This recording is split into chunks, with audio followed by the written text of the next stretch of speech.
Hey guys, I wanted to come to you real quick to talk to you about emotional eating.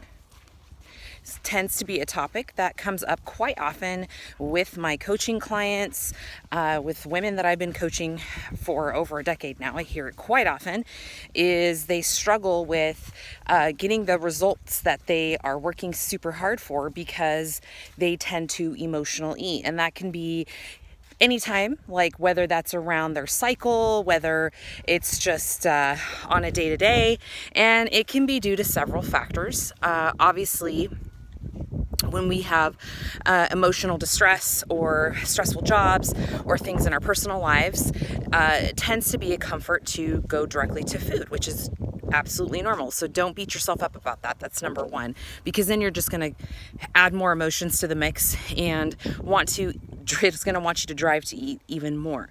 So some things to consider if you are unable to make changes in the situation that you may be in that is causing you to emotional eat, whether that's a home situation or work situation or things of that nature, is to try to regulate your hormones as much as possible and obviously set yourself up for success in that area. So a lot of times our emotions are driven by our hormones, and we can get those in order obviously by doing things like exercising, which I'm doing right now with my gorgeous little pup right here, getting out in sunshine, getting some air, doing things like eating as much micronutrients as you can, so things like fresh veggies and salads, and adding those things into your diet, which I know at times when you're emotionally in distress or you are triggered to emotionally eat, you don't want to eat all the veggies, but add those in along with the fact that you may be doing some emotional eating. It's only going to benefit you in the long run to have those as sort of a buffer food to help boost fiber, keep you feeling fuller longer, and things of that nature.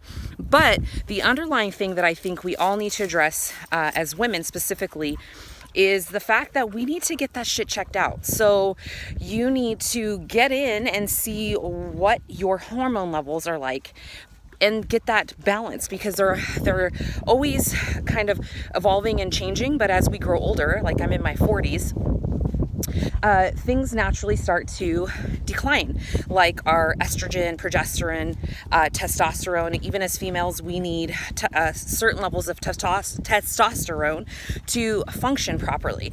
And I went and had all these things checked in my adrenals, and everything was out of whack, which is very on cue with how I was feeling. I was super emotional, and then my emotions would drive my need to eat crap that was comforting.